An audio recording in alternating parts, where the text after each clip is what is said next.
My name is Vladimir, and I welcome you to the channel 2 Wars. In 2013, the popular German magazine Spiegel published a sensational article. It was claimed that Stalin's eldest son voluntarily surrendered in 1941 and did not die in a concentration camp, as the official version states. Yakov successfully survived the war and refused to return to the USSR, blending into the West under a fictitious name. In this video, I will tell you how Stalin's son ended up in captivity, why he was not rescued from there, and what a tragic ending this story had. So, sit back and let's get started. What was this claim based on? On some 389-page secret dossier on Stalin's son, extracted from the Podolsk archive of the Ministry of Defense of the Russian Federation. However, neither in 2013 nor in the following years was this dossier presented anywhere. Personally, I have no particular sympathy for either Stalin or his son, but I suspect that the material from Spiegel is just ordinary journalistic fiction. Simply put, a doc. Yakov has fallen victim to the German masters of the pen more than once. The first time this happened was during the life of the leader's son. In September 1941, the Germans began generously showering the positions of the Red Army with leaflets claiming that Stalin's son had surrendered, was alive and well, and was feeling great. Red Army soldiers are constantly switching sides to the Germans to scare you. The commissars lie to you that the Germans treat prisoners poorly. Stalin's own son, by his personal example, exposed this lie. Why go to certain death, making useless sacrifices, if even the son of your supreme leader surrendered? Follow the example of Stalin's son. The propaganda leaflet insisted on this, supplemented by a photo allegedly taken in German captivity. It is unlikely that the leaflet convinced many soldiers of the necessity of voluntarily surrendering to the Reich soldiers. No one had any idea who Stalin's son was, or what he looked like. Before the war, there was no information about him among the people, and supposedly, Zugashvili was neither mentioned in the newspapers nor talked about on the radio. The leader's son graduated from the Moscow Institute of Transport Engineers in 1936, but in 1937, at his father's insistence. He also enrolled in the evening division of the Artillery Academy. In May 41, he became an officer in the RKK, commanding a howitzer battery, and joined the EKPB. On the memorable first day of the war for all of us, June 22, 1941, Stalin accompanied his eldest son to the front. He supposedly did not have to fight for long. On June 27th, he took command of a battery, and on July 4th, 1941, his military unit was surrounded in the Vitebsk region. On July 16th, Stalin's son was captured along with a large group of other soldiers and officers of the RKK. The first interrogation protocol of Senior Lieutenant Yakov Zugashvili is dated July 18th, 1941. He was discovered after the war in the Berlin Military Archive and, along with other documents related to this case, was transferred for storage to the Central Archive of the Ministry of Defense in Podolsk. The interrogation protocol indicates that the leader's son expressed deep disappointment with the inept actions of the Red Army. However, he emphasized that he proudly defended his homeland and socialism. During the same interrogation, Yakov confirmed that the Germans treated him and the other Soviet officers well during their captivity. They only took my boots off, but overall, I would say it was not bad. However, I want to say that we also treat your prisoners well. I have witnessed it myself, even with your paratrooper saboteurs.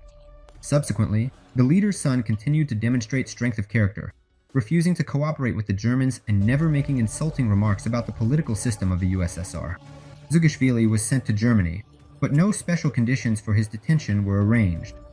Stalin's son lived in communal barracks with other prisoners of the concentration camp and, like them, was engaged in labor. Although it is quite possible, even likely, that special surveillance was indeed established on him, and decoy agents were assigned to him, and the calculation to exchange the leader's son for some high-ranking German prisoner of war was probably there as well. There are no documentary confirmations of all this. There is only a well-known anecdote. The Germans offered Stalin to exchange his son for Friedrich Paulus, but the leader proudly replied, "I do not exchange a soldier for a field marshal." This legend is based on the memories of Stalin's daughter, Svetlana Alalieva, who claimed that in the winter of 1943 to 1944, the leader let something slip 43-44. The leader messed up.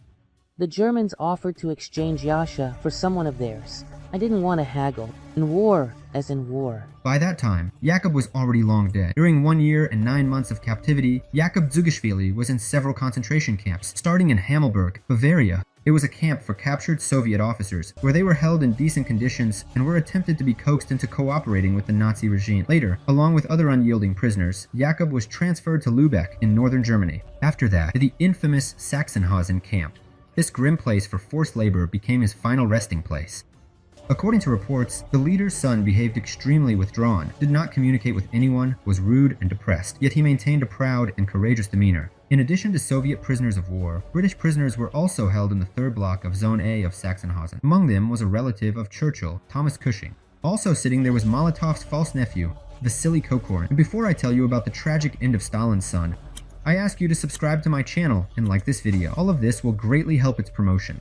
According to some accounts, the camp authorities deliberately pitted Soviet and English prisoners of war against each other. The goal was to incite a massacre among them with the murder of special prisoners, in order to bring the matter to the international stage and further damage the already strained relations between the USSR and Great Britain. Yakov Dzugashvili died in the following manner. On the evening of April 14th, 1943, Stalin's son refused to enter the barracks. According to other accounts, he entered the barack, but then ran out of it and fled through a neutral path under electric tension. During an escape attempt, the Sentry-Rattenführer, or as we would say, SS Corporal Konrad Hafrich, opened fire with the intent to kill. Historians are currently debating what the true cause of Yakov's death was, whether it was electric shock or a gunshot, but proving anything now is simply impossible. After the war, both the commandant of Sachsenhausen and several guards from the concentration camp were captured. They, along with a number of surviving prisoners, confirmed during interrogations the fact of Stalin's son's death. The commandant of Sachsenhausen, Anton Keynes, was sentenced by a Soviet court to a camp of the NKVD near Vorkuta, where he died in August 1948. In 1977, the Supreme Soviet of the USSR decided to posthumously award Yakov Dzugashvili the Order of the Patriotic War and to establish memorial plaques on the buildings of the universities he graduated from. I believe that Stalin's son consciously decided to end his captivity due to accumulated fatigue and a sense of hopelessness. However, he did not want to become a suicide, so he thought about provoking the guard to take a deadly shot. What do you think? Was Stalin's son in captivity with the Germans? Share your opinion in the comments, like the video, and subscribe to my channel. All of this will greatly help its promotion.